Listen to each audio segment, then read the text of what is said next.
bakoledde ku kigenda maaso mu ggwanga lya Uganda kye bayinza obutababuulira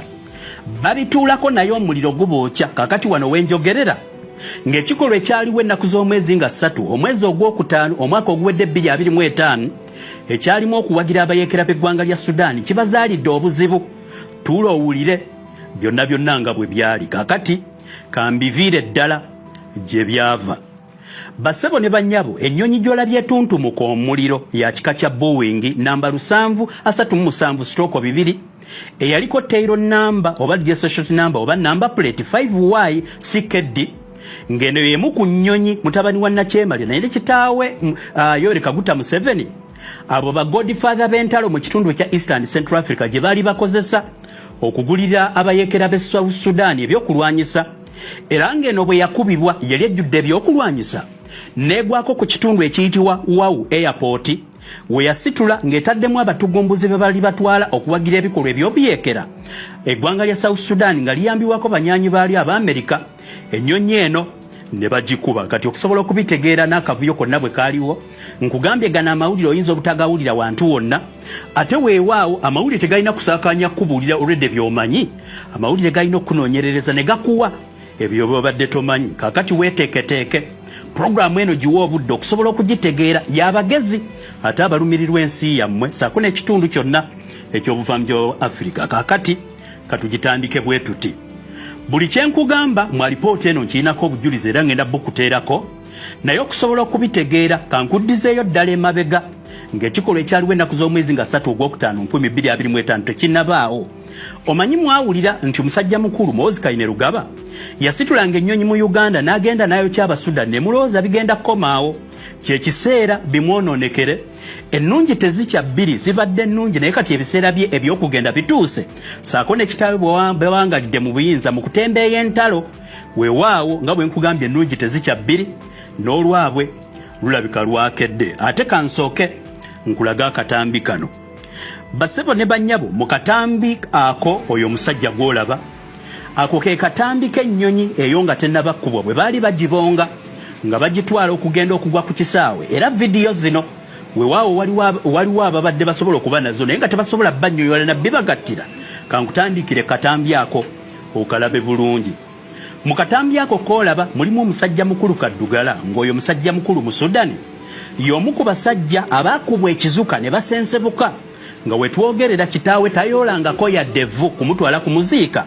naye teyaliimu yokka nga bw'omulaba yalimu n'omusajja omulala weewaawo akatambi ako kakulu nnyo ketegereze akatambi ako kakwatibwa mu cockpit kyekiseera kyekitundu mu nnyonyi baddereeva oba bapayiroti b'ennyonyi gye batuula gye babeera bakontrolingira ebintu byonna kaakati tuulo kalire ako katambi kamu ennyonyi gyenjogerako eno Muhoozi gy'abadde atikkamu ebyokulwanyisa okuwagira obuyeekera nga tennabakkubwa kansooke nkulaga abasajja bano basatu kubanga bakulu gy'emirambo egyafiira mu strike eno Amerika bwe yasitula drone n'erondoola ennyonyi eno okuva gye yava n'emala okutikka ebyokulwanyisa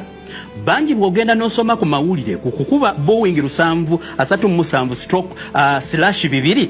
bakugamba nti ennyonyi eno yakubwekka ekyo si kituufu nkuleetedde ground information gwe weebuuza akatambi ako nakajjeewa eyakampe yaliwo ku ground yambuulira byonna ebigenda mu maaso ng'era bwe byali nga nange bwe nziza okubikusengekera kaakati tunula ku screen yo nsooke nkulaga abasajja abo basatu omusajja gwensoose oli gw'olabye abonga ennyonyi erinnya lye ye Captain Samson Ohidera Molo Hujanga eyali omwana ow'omu ku bakungu bayite ba minisita mu gavumenti y'e Sudan eri mu buyinza era efuga oyo ye yasooka gwensoose okulaga mu kifaananyi eyattirwa mu nnyonyi eyo yakubwa Abamerika n'Abasudaani kakati ebintu bino byonna by'ogenda okuwuliriza bintu bizibumu naye biwa obudde ogenda kuwuliriza combination ya loolo ya Uganda owulize loolo ya Kenya Somalia South Sudan n'amajja amapangise okuva ku Semazinga w'amaserengeta ga Africa bano abakuŋŋaanyizibwa Nakyemalira musajja mukulu Kalibutemu kali ntalo ng'enkwe zino zonna gye mubeerera nga mubonaabona baziseetingira mu ggwanga lya Uganda ebintu byonna bye njogerako byaliwo okuviira ddala ku kisaawe Entebbe kaakati bano bonnyini benkugamba okubagattagatta obulungi ogenda kuwuliriza ono yali musajja mu Sudani nga mutabani omusajja omu ku ba minisita mu gavumenti efuga ate South Sudan yali musajja mubonzi wa nnyonyi erinnya lye ye Kapiteni Samson Ohide Lamoro Kujanga kati oyo ye musajja asoose oyo mutegedde mukwate bulungi alipoota eno yankizo nnyo ejja kuba y'amaanyi nnyo eri emmwe abaagala enkyukakyuka kaakati kankulaga omusajja owookubiri. Omusajja owookubiri eyo gwenkulaga erinnya lye ye yali Kapiteni Michael George Oluwucho Nyamodi. Kapiteni Nyamodi ono Michael ye muganda wa musajja mukulu munnamateeka wa pulezidenti w'e Kenya President William Ruto ngero ono ye muganda wa looya we ayitibwa Paul Nyamodi. Kakati muganda wa Paul Nyamodi ono y'omu ku basajja be bakuba ekizuka ne basaasaana nge Kenya baziika keesi nkalu tebasobola yadde okugenda okulondayo olugalo n'olumu. South Sudan ngeri n'abanywanyi baayo aba Amerika be bakugamba nti balina obujulizi tosobola bawakanya era omusajja ono muganda we looya ate nga looya munene owa pulezidenti w'eggwanga lya Kenya mubadde mwebuuza lwaki Sudan ne Kenya tezikwatagana. Tuula ku programu yange eno buli kimu ogenda kimanya. Eyo gye mubeerera nga mubonaabona nga mwebase abasajja babeera mu ddiiru mwabakwasa obuyinza tebalina ke babakolera obuyinza babukozesa kutembeeya wabula kati we kituuse ke kaseera ababadde bakolagana nabo babaveemu ensi ekyuka olw'ebikolobero bye bakoze. Kaakati Kapiteni Michael George Oluwucho Nyamodi omutegedde omu yali mutabani wa minisita Sudan omu yali muganda wa looya wa pulezidenti w'e Kenya. Kaakati kankutwale ku wookusatu. Kyerupa oyo gw'olaba musajja ava mu ggwanga lya Peru bwe luba mu lulimi olunamasaka olunabuddu ayitibwa Peruvian. Oyo yali Peruvian Kapiteeni. Peruvian kitegeeza omuntu ava mu ggwanga erya Peru eriri mu Latin America oba maserengeta ga Amerika. Erinnya lye baali bamuyita Kapiteeni Victor Luiz Guterres. Tolina ggulire ly'ogenda kuwulira nga bawandiisemu abantu bano bonna nga babataddemu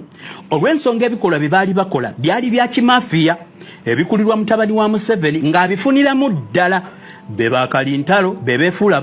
abatabaganya naye mu kiwandiiko United States of America kye yafulumizza empapula z'enkutte wano eno ya lipoota ey'enjawulo gye mbakoledde ku kigenda mu maaso mu ggwanga lya Uganda kye bayinza obutababuulira babituulako naye omuliro gubookya. Kakati wano wenjogerera ng'ekikolwa ekyaliwo ennaku z'omwezi nga 3 omwezi ogwokutaano omwaka oguwedde 2025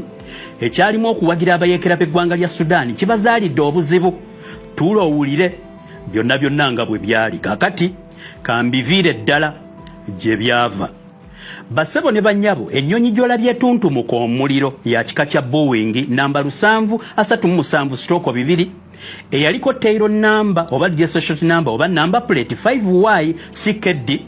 ngeno yemu ku nnyonyi mutabani wa Nakyemali naye kitaawe Yoweri Kaguta Museveni abo ba godfather b'entalo mu kitundu ekya Eastern Central Africa gye baali bakozesa okugulira abayeekera b'e South Sudan ebyokulwanyisa era ngeno bwe yakubibwa yali ejjudde ebyokulwanyisa negwako ku kitundu ekiyitibwa Wau Airport we yasitula ng'etaddemu abatugumbuzi be bali batwala okuwagira ebikolwa eby'obuyeekera eggwanga lya South Sudan nga liyambiwako banyanyi baali aba Amerika ennyonyi eno ne bagikuba kati